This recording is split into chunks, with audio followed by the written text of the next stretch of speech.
Tak hanya di Bekasi, Jawa Barat, sebelumnya kontroversi pagar laut yang dinilai merugikan nelayan ditemukan di Tangerang, Banten.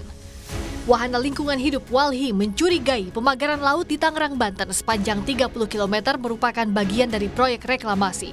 Menurut Walhi, pemerintah tidak mungkin tidak mengetahui keberadaan pagar laut itu. Walhi meminta para pihak yang membangun pagar laut mestinya diberi sanksi hukum. Pagar bambu di Tangerang ini kami sangat berkeyakinan ini untuk reklamasi.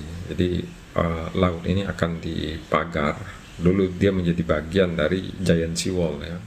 Agak aneh menurut saya ketika unsur pemerintahan menyatakan tidak tahu terhadap proyek ini. Justru kalau ada bagian dari pemerintahan yang menyatakan tidak tahu terhadap ini dan dia berwenang terhadap proyek ini, saya justru curiga mereka menjadi bagian dari proyek ini. Orang yang membangun pagar ini seharusnya mendapatkan konsekuensi hukum. Di tengah pengusutan sosok di belakang pembuatan pagar laut, kelompok yang mengaku bernama Jaringan Rakyat Pantura mengklaim telah membangun bambu sepanjang 30 km di Laut Tangerang.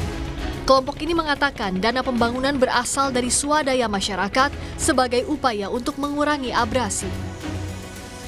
Sebenarnya bukan nelayan menancapkan bambu, tapi memang swadaya. Gitu, swadaya kita sebutlah itu masyarakat, begitu kira-kira. Karena ini bukan hanya untuk kepentingan nelayan. Ide dasarnya begitu. Ini adalah untuk juga kepentingan menahan abrasi, ombak, dan segala macam.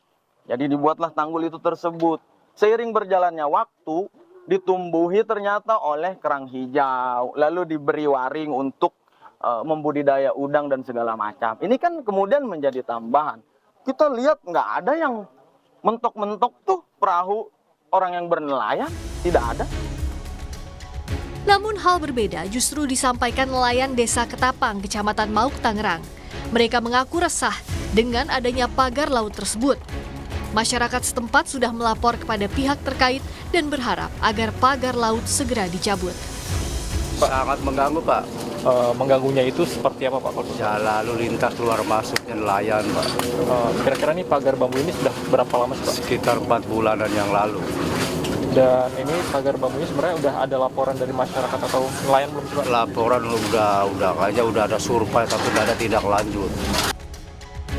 Dalam kasus polemik pagar laut ini, kelompok usaha Agung Sedayu membantah terlibat dalam pembangunan pagar laut ilegal di perairan Tangerang, Banten. Dalam rilis tertulisnya, Agung Sedayu menyebut pagar laut itu merupakan hasil inisiatif dan swadaya masyarakat serta akan dimanfaatkan masyarakat sebagai tambak ikan. Kementerian Kelautan dan Perikanan telah menghentikan pengerjaan pagar laut tanpa izin di Tangerang, Banten. Dalam kasus ini, KKP masih mendalami siapa penanggung jawab proyek sepanjang 30,16 km ini yang menyebabkan kerugian bagi warga sekitar. Tim Liputan, Kompas TV.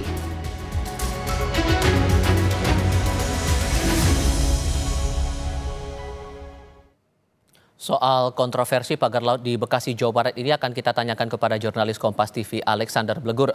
Blegur, sudahkah diketahui siapa yang bertanggung jawab atas pembuatan pagar laut di Bekasi dan apa tujuannya? Ya baik, Tifal dan saudara, memang setelah kami memantau dan melakukan penelusuran ke perairan utara, tepatnya di danau di Desa Segajaya, Tarumajaya, Kabupaten Bekasi, memang tumpukan ribuan bambu yang menyerupai pagar ataupun tanggul ini memang dibuat oleh Pemprov Jawa Barat dengan perjanjian oleh dua perusahaan. Tujuannya memang kerjasama Pemprov dengan dua perusahaan ini dilakukan untuk membangun pelabuhan yang nantinya memang digunakan untuk keluar masuk kapal yang berkapasitas di bawah 30 JT. Dan juga memang saat ini dari Ahmad Kurniawan, Kepala UPTD Pelabuhan Perikanan Muara Ciasem, Dinas Kelautan dan Perikanan Jabar, mengatakan keberadaan ribuan batang ini memang kerjasama dengan dua perusahaan, yaitu PT Tunas Ruang Pelabuhan Nusantara atau TPRN dan juga Mega Agung Nusantara, di mana memang ada dua tanggul di sisi kiri dan sisi kanan, di mana perusahaan TPRN berada di sebelah kiri dan perusahaan MAN ini memang ada di sebelah kanan. Jadi memang pembangunan tanggul di kiri kanan ini memang dijadwalkan atau diprediksi dibangun dengan memanjang sekitar 5 kilometer. Namun memang pembangunannya saat ini baru berjalan sekitar 2 kilometer. Adapun memang perjanjian antara Pemprov Jabar dengan kedua perusahaan ini dilakukan sejak tahun 2003 lalu. Dan memang direncanakan selesai semua untuk pembangunan pelabuhan dan arus lalu lintasnya menuju dari dermaga maupun dari menuju laut lepas itu diperkirakan selama 5 tahun atau tepatnya pada tahun 2008 mendatang. Saat ini memang proses masih berjalan. Kita lihat tadi pemantauan di lapangan memang ada terlihat beberapa ekskavator yang kami perkirakan sekitar ada 4. Namun memang ekskavator untuk dilakukan pengerukan tanah di sisi kiri dan kiri kanan ini masih belum bekerja seperti itu. Berikut bisa saya petikan wawancara dari Ahman Kurniawan, Kepala UPTD Pelabuhan Perikanan Muara Ciasem, Dinas Kelautan dan Perikanan Jabar.